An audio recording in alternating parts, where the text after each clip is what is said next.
우리들은 이렇게 바쁜 가운데 있지만요, 우리만 바쁘고 분주한 건 아니에요. 세상 사람들도 얼마나 바쁘고 분주한지 몰라요. 왜냐하면 성탄절이다 이거죠. 성탄절을 다른 말로 홀리데이 그래요. 홀리데이는 휴일이다, 즐거운 날이다. 우리는 휴일이고 즐거운 날의 의미뿐이 아니라 이 날은 거룩하고 복되고 즐거운 날인 줄로 믿습니다. 이 성탄절에는 다양한 인물들이 나오죠. 동방박사들, 목자들, 천사들, 헤롯 왕. 그러나 이 성탄절의 주인공 중심은 예수님이 되어야 됩니다. 예수님이 주인공이라고 누누이 말씀을 드렸습니다. 우린 지난 대림절 4주 동안 메시아가 어떻게 오셨는지, 메시아가 어떤 분인지, 성탄절은 어떻게 준비해야 되는지 우리는 희망과 평화와 사랑과 기쁨의 예수 그리스도를 들었고 준비했습니다. 이제 그 말씀을 들었고 역사적으로 예수 그리스도께서 탄생되시는 배경이 오늘 본문에 나오고 있는 것입니다. 1절에 그때, 그 역사적으로 예수님께서 2000년 전에 오실 때, 그때에는 가이사 아구스토가 영을 내려 천하에다 호적하라 하거늘 호적 정리를 시켰어요. 오늘날은 굉장히 인터넷으로 저도 등본도 발급받고 그러거든요. 너무 좋은 세상이죠. 예전에 아이를 낳으면요, 본적지로 가서 호적을 해야 돼요. 얼마나 먼지 몰라요. 시골이라도 가야 돼요. 사망신고, 출생신고, 취약신고 모든 걸 다 본적지 가서 해야 돼요. 그래서 막 이름들도 엉터리로 올렸어요. 저희 집안에도 보면 제가 김미숙인데 이름이 좀 흔하잖아요. 근데 작은 집에 딸이 6이에요. 우리는 2이고 그럼 8이잖아요. 미자는 다 있어요. 미자는. 그러니까 저는 호적에 가서 아버지가 등재했는데 저 밑으로 들은 인천으로 이사 오는 바람에 편지를 보내서 시골에 있는 작은 아버지가 면사무소 가서 이렇게 올리니까 이름 다 바꿔놨어요. 저는 이름이 하나거든요. 동생들은 이름이 다 2개예요. 김미정, 김미분, 김창석, 김광수. 그래갖고 학교 들어가서 이 정정이 된 거죠. 나이도 막 바꿔놔요. 근데 저만 그런 게 아니고요, 그런 분들이 많았어요. 제가 학교 다닐 때 제가 언니 부르던 사람이 언니라고 했는데 우리 반이야. 어떻게 된 거지? 그런데 더 기가 막힌 사실은요, 언니인데 이름이 권태옥이거든요. 태옥이? 그 여자 이름이잖아요. 근데 태극이라 권태극 그래요. 쟤도 이름이 2개인가 보다. 저 언니도 이름이 2개인가 보다. 권태극은 남자야. 거긴 또 남자로 올려줬어요. 왜 그랬냐 그러니까 태극이라는 오빠를 낳았는데 죽었대. 그러나 태옥이가 태어났대. 냅뒀대. 그 태극이가 된 거예요.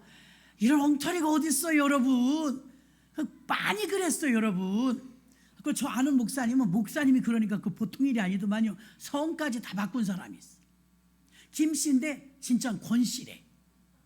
어릴 때부터 살아나가면서 잘 헷갈려갖고 몰랐던 거예요. 나중에 이제 나 본성을 찾아가야 되겠다고 이름 바꿨는데 보통 복잡한 게 아니야. 목사가 되니까 이걸 다 바꾸려니까 목사 안수 받은 사람이 안 받은 사람이 돼버려요. 이런 어이가 없는데 그보다 더 오래전, 이건 수십 년 전을 얘기하는 거거든요. 그보다 더 오래전 2000년 전 아무 문명도 발달하지 않았을 때 호적하라네. 호적하면 어디로 간다고요? 본적지. 호적지로 가야 되는데 아니 로마의 식민지를 살고 있는데 본적지를 운운하는 건 왜 그러냐면 세금을 정확하게 걷기 위해서예요. 인원수대로 세금을 매기는데 그 인원이 지금 숫자를 더 늘리기 위해서 호적 정리를 하라는 거예요. 자, 겉으로 드러난 것은 아구스토라는 이 로마의 황제가 호적 정리하라는 명을 내려서 어명에 받들어서 움직이는 것 같아요. 그런데 실제로는 내면적으로는 그게 이유가 아니에요. 무슨 말이냐? 이사야 선지자는 예수님에 대해서 보라 처녀가 잉태하여 아들을 낳을 것이요 그 이름을 임마누엘이라 하리라. 기억나시죠 여러분? 이게 예수님 태어나기 700년 전 사건이에요. 700년 전. 미가 선지자는 오늘 본문에 나오네요. 미가 5장 2절은 오늘 본문에 보니까 6절에 나와요. 또 유대 땅 베들레헴아 너는 유대 고을 중에 가장 작지 아니하도다. 내게서 한 다스리는 자가 나와서 내 백성 이스라엘의 목자가 되리라. 아멘. 이 말씀은 미가서 5장 2절의 말씀을 그대로 인용한 거거든요. 미가 선지자는 예수님이 탄생하기 500년 전에 이 말을 했어요. 다시 말하면 예수님이 태어나기 500년 전과 예수님이 태어나기 700년 전 이사야와 500년 전 미가와 아브라함은 예수님 태어나기 1800년 전 사람이에요. 어느 부서가 한복 입었네. 이뻐요. 기대하겠습니다. 한복만 이쁜 게 아니기를.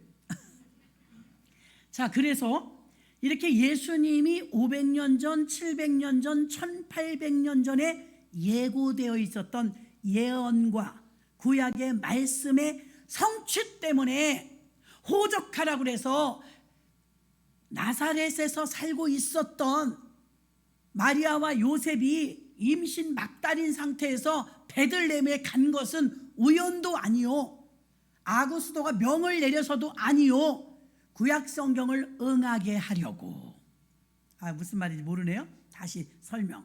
구약 성경에 예언된 말씀을 성취하려고. 아멘. 그 약속에 철저하신 하나님께서는요, 약속대로 오시게 하려고 아구스도의 마음을 자꾸 움직여서 호적하라고 그래라. 호적하라 그러면 본적지를 가야 되니까 본적지를 가는 마리아와 요셉은 비록 만삭인데 만삭이 중요한 게 아니라 거기서 베들레헴에서 태어나는 게 중요한데, 베들레헴은 어떤 곳이냐? 따라서 해보세요. 떡집. 예, 생명의 떡 되시는 예수님이 어디서 태어나셨어요? 베들레헴. 뜻이 뭐라고요? 떡집.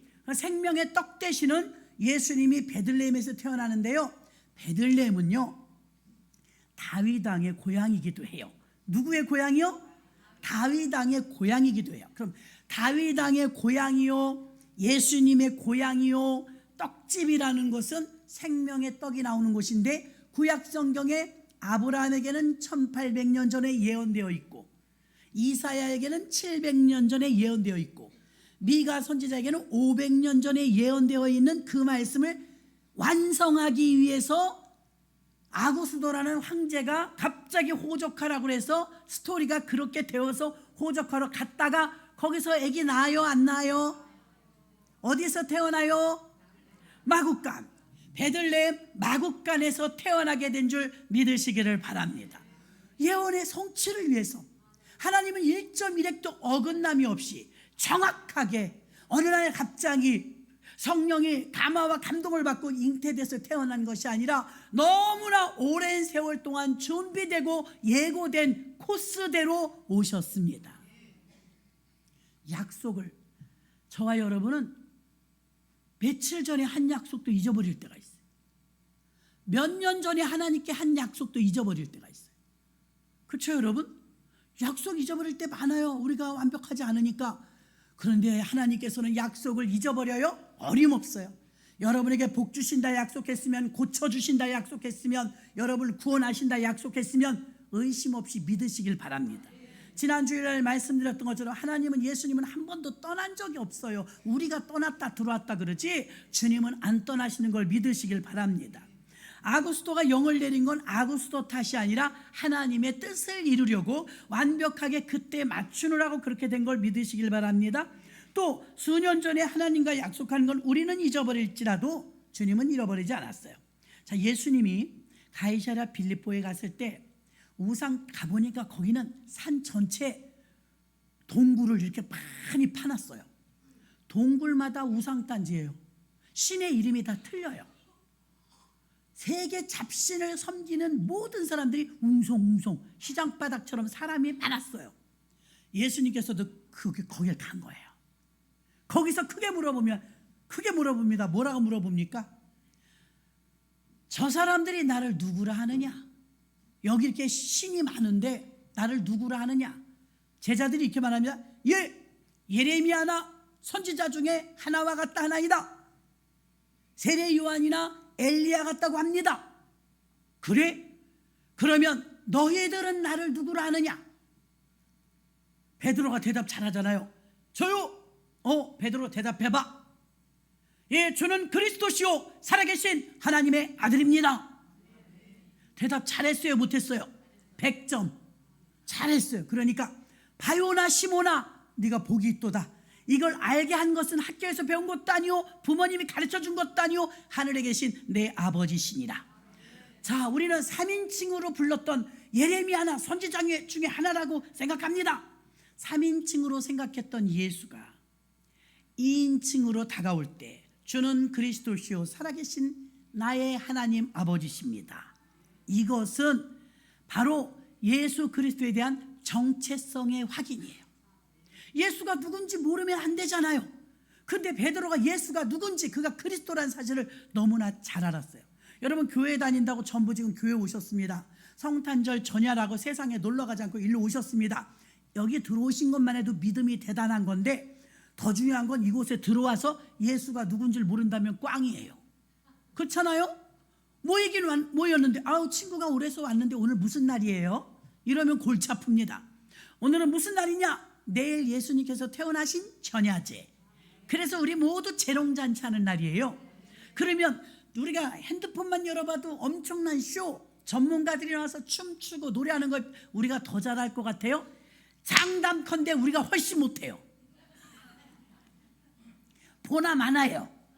그러나 그들은 하나님의 영광을 위해서 한 게 아니고, 우리는 어설퍼도 오직 하나, 예수님께 보이려고 하는 거예요. 그래서 그 가치가 있는 줄 믿습니다. 전 못해도, 몸이 잘 안 돌아가도 제가 있으니까 걱정하지 마세요. 저는 더 안 돌아갑니다. 그러니까 마음껏. 그러면 장로님들이 내가 80이 넘었는데 말이지, 예수님은 2000살입니다 2000살 앞에서 80은 갓난아이와 같습니다. 재롱 부려도 됩니다.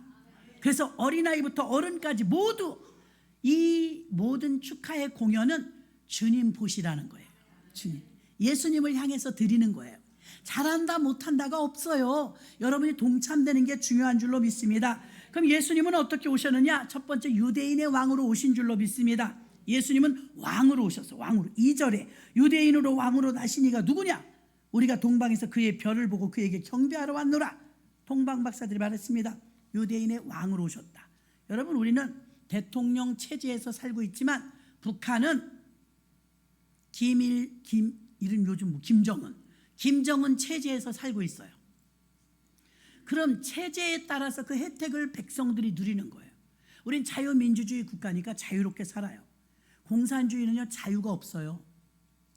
야당이 없고 대기업이 없고 또 뭐가 없어요?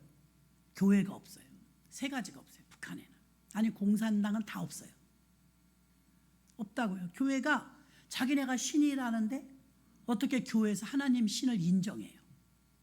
그러니까 교회를 다 뭉개버리고, 우리가 존경하는 주기철 목사님, 산정현 교회, 이런 엄청난 전통성 있는 교회들을 다 부서뜨리고 목사님들 죽이고 거기에 김일성 동상을 세워놨어요. 그러니까 우상이죠. 자기가 태양신이래요. 그래서 기독교가 공산주의하고 같이 갈 수가 없는 거예요, 구조상. 그래서 공산주의는요, 야당이 없어요. 그냥 명령불복종하면 다 사살이에요. 어디서 아소리 어소리. 우리는 대단하죠. 초등학생들이 촛불 들고 막 대통령 욕해요. 아무도 안 잡아가요. 기가 막힌 나라니. 이게 자유민주주의, 표현의 자유. 그게 누리는 건 줄도 몰라요. 북한에 가서 뭐 그렇게 봐요. 제가 금강산에 갔을 때요, 우리가 섬기는 분이 아니니까 김일성, 김정은, 김정일 이렇게 말하잖아요. 난리 나요. 교육받습니다. 올라갈 때 절대 이렇게 반말하면 안 된다고. 반말은 무슨 욕도 하지. 우리 대통령도 욕도 하는데, 공산주의는 어림도 없습니다. 그렇게 아름다운 자연을요, 시뻘건 글씨로다가요, 김일성 어쩌고 주여, 자연환경 다 버려버렸어요. 자기가 신이 되는 거예요. 사람이 욕심이 끝이 없어요. 99칸의 집을 가지면 나 부자다, 집이 99채야 그럴 것 같아요?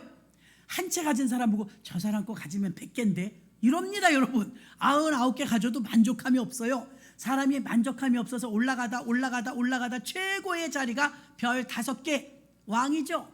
임금입니다. 최고 지도자 존엄입니다. 그런데 거기서도 만족하지 않아요.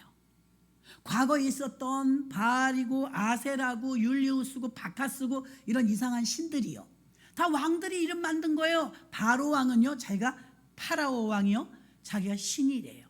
무슨 신? 태양신. 그러니까 사람이 만족감이 어디까지 오냐면 왕까지 올라가도 만족하지 않아요. 그 다음에는 신이 되고 싶은 거예요. 교만이죠, 교만. 그러나 저와 여러분은 언제나 예수님만을 왕 삼아야 합니다. 예수님이 우리 왕이 되시면 우리를 온전한 모습으로 이끌고 가실 줄로 믿습니다. 예수님은 두 번째로 그리스도로 오셨습니다. 그리스도는 왕, 제사장, 선지자적 기능을 가지고 있는 것을 말합니다. 요셉의 목자들이 예수님이 태어나셨다고 천사가 목자들아, 만왕의 왕 예수께서 오신다, 하늘에는 영광이요 땅에는 평화다 이랬어요, 천사들이. 그럼 희귀하잖아요. 목자들이 양을 치다가 오, 천사를 보았어요. 그럼 여러분에게 그런 희한한 일이 생겼다면 여러분도 가만히 있잖아요. 전화라도 돌리죠. 목자들도 천사가 이런 말을 하자 깜짝 놀래갖고 밖으로 나갔습니다. 나가서 외쳤어요. 천사가 그러는데 만왕의 왕이 오셨대, 예수 그리스도가 오셨대, 외친 줄로 믿습니다. 오늘날 그리스도인들 너무 안 외쳐요. 오늘 성탄절인데 아까 어떤 분이 전화가 왔어요. 꼬치꼬치 물어봐요. 그러면서 내가요 탈북민인데요, 거기 교회를 좀 다니려고 그래요. 막 까다롭게 물어보더라고요. 그래서 오십시오. 주일날 오시는데 내일 성탄절이니까 내일 성탄절 예배부터 오시면 좋겠어요. 내일이 무슨 날이라고요? 이래요. 그래서 성탄절이요? 성탄절이요? 몰라. 아니 교회 다니신다면서요? 그랬더니 아니 일요일 날만 가끔 갔어요. 그거 나 자꾸 오라 그러면 싫어요. 일요일마다 가야 돼요? 그럼요. 주일마다 오셔야죠. 아니 난 가고 싶을 때 갈 거예요. 내 마음이 울적할 때, 힘들 때, 그럴 때만 갈 거예요. 내일 오세요. 성탄절이 최고의 명절이에요. 예수님이 태어나신 날이에요. 아니요, 나 일요일만 가고 싶을 때 갈게요. 알았어요? 그래요. 한참 있다 또 전화 왔어요. 내일이 무슨 날이라고요? 아 내일이 성탄절이요. 그래 나더러 뭐라는 거예요? 내일 오시라고요. 내일 오라고요? 생각해 볼게요. 그러더니 나중에 그래요. 그럼 내일 갈까? 이래요. 그러니까 내일이 무슨 날인지 모르는 거예요. 세상 사람들은요, 쉬는 날, 홀리데이, 휴일, 아니야, 보너스 타서 먹는 날, 여행 가는 날, 노는 날, 이렇게만 생각해요. 2번이나 전화가 와갖고 내일이 무슨 날이니? 나도 헷갈릴 뻔했습니다. 내일이 무슨 날? 너무 헷갈리잖아요. 말이 돼요? 여러분 우리 최고의 명절, 제가 강조했죠. 내일은 기독교인 최고의 명절 성탄절, 예수님의 생일이에요. 몇 시에 드린다고 또 물어봐. 내일은 일부가 없고요. 여러분 내일 일부 예배 없습니다. 일부에 오시면 떡 못 드려요. 내일은 11시에 연합으로 어린이들과 다 함께 예배를 드립니다. 맨 저쪽에는 교회 학교가 앉도록 두시고 맨 이쪽에는 성가대가 앉도록 비우시면 됩니다. 아멘이십니까? 그 연합으로 다 함께 예배 드리니까 성탄절이 막 기쁘고 막 4주 동안이나 준비하고 기도했는데 무슨 날이냐니까 헷갈리는 거 있죠. 내일이 무슨 날이니? 여러분 내일이 무슨 날이에요? 성탄절입니다. 성탄절이 무슨 날이에요? 예수님의 생신이에요. 그렇죠? 그 노는 날이 아니에요. 노는 날. 예수님은 우리에게 그리스도로 오셨는데 그리스도는 왕과 제사장과 선지자적 기능을 가지고 있고 목자들은 천사의 그 소리를 듣고 반응했어요. 반응이 없는 사람이 있어요. 아무리 웃겨도 장로님들은 안 웃어요. 교회마다 장로님들은 안 웃어요. 그런데 여자분들은 잘 웃거든요. 애기들은 하루에 300번 이상 웃는데요. 여러분 300번 이상 웃는 애기들이 이뻐요? 할아버지들이 이뻐요? 물어보나 마나예요. 왜 그러냐? 생글생글 웃는 애들이 이쁘잖아요. 애들이요. 그래서 우리 오늘은 목자들이 천사의 소리를 듣고 반응을 했대요. 바로 반응을 하면서 예수가 나신대요. 천사가 말해줬어요. 이렇게 즉각적으로 나가서 외친 줄로 믿습니다. 근데 인상만 팍팍 쓰고 내일 그럼 가볼까? 이러면 안 돼요. 여러분 내일은 즐거운 날, 기쁜 날, 행복한 날인 줄로 믿습니다. 마지막으로 예수님은 이 땅에 선한 목자로 오신 줄 믿습니다. 6절에 보니까 또 유대 땅 베들레헴아 너는 유대 고을 중에 가장 작지 아니하도다. 내게서 한 다스리는 자가 나와서 내 백성 이스라엘의 목자가 되리라. 아멘. 목자하고 양은 불가분행한 게예요. 양이 목자 없으면 죽어요. 늑대와 사자로부터 곰의 발톱으로부터 지켜낼 수가 없어요. 근데 목자가 있으면 몽골에 가니까 그 평원이 엄청나요. 텔레비에서 보던 그런 평원, 파란 평원이 나무가 하나도 없는데 푸르러요. 왜 나무가 없죠? 너무 추워서 그런가? 나무가 없어요. 잔디밭만 산마다 다 있는데 거기에 양떼가 있는 거 그림, 한 폭의 그림. 근데 가이드 해주시는 목사님이 그래요. 자세히 보시래. 저 많은 양들 어딘가에는 목자가 보고 있대. 그래서 다시 본 거예요. 처음에 양만 봤는데 양 주변에 보니까 딱 있는 게 2개 있어요. 목자가 나무 그늘에 있었고요. 그 다음에 개 2마리가 있었어요. 근데 얼른 봐갖고 양만 보여요. 그리고 목자와 강아지의 도움 없이 살 수 있을 것 같아요. 아니요. 양들은 절대로 자존하지 못해요. 그런데 어디에 있든 지켜보고 있더라고요. 목자가 없으면 양은 살 수가 없어요. 우리는 주님이 양이라고 그랬고 예수님은 당신이 목자라고 그랬어요. 떨어지면 우리는 위험해요. 교회 떠나서 예수님 떠나면 위험해요. 인지하시기를 바랍니다. 그래서 선한 목자는 울타리를 뛰어넘는 늑대와 양들로부터 양을 보호해 주고요. 요한복음 10장 10절에 보면 도적이 오는 것은 도적질하고 죽이고 멸망시키려는 것뿐이요 내가 온 것은 양으로 생명을 얻게 하고 더 풍성히 얻게 하려는 것이라. 주님이 오신 건 목자로 오셨지만 우리의 삶을 더 풍성하게 해주려고, 돈 많이 벌게 해주려고, 더 행복하게 해주려고, 더 똑똑하게 해주려고, 그게 원인이 아닙니다. 우리에게 생명을 주러 오신 줄 믿습니다. 풍성한 꼴을 주러 오셨습니다. 그래서 당신이 십자가를 지신 게 그것이 증거인 것입니다. 말씀을 결론합니다. 예수님은 유대인의 왕으로 오셨고 오늘날까지 2000년 전에 오신 역사로 끝나는 게 아니라 오늘 이 성탄절에 2024년도에 내게 오신 날입니다. 두 번째, 예수님은 그리스도로 탄생하신 줄 믿습니다. 그리스도는 기름 부음 받은 자란 뜻이죠. 기름은 누구에게 붓느냐? 왕과 제사장과 선지자에게 부어요. 왕은 통치하는 자죠. 그리스도인 그 두 번째 기름 부은 자 선지자는 하나님 뜻을 먼저 아는 자란 뜻이에요. 제사장은 우리 죄를 대신 중보해 주는 분이에요. 이 역할을 주님이 하러 오셨는데 그걸 우리들을 위해서 해주러 오셨다 이 말입니다. 마지막, 예수님은 선한 목자로 오셔서 목자는 우리를 지켜주십니다. 목자가 시편 23편에 보면은 주의 지팡이와 막대기가 나를 안위하시나이다. 얼른 생각하면 지팡이나 막대기나 그게 그건 것 같잖아요. 그렇죠? 왜 2개를 들고 다니지 힘들게? 지팡이든 뭐 막 지팡이가 막대기고 막대기가 지팡이지 이렇게 생각하는데 그렇지 않아요. 막대기는 공격용이에요. 공격용. 들짐승 날짐승이면 덤비는 칼이 돼버리는 거예요. 무기예요. 지팡이는 우리 보호해 주는 거예요. 잘못된 길을 가면 고리 있죠. 고리. 이리 와. 잘못된 길을 가면 고리로 잡아줘요.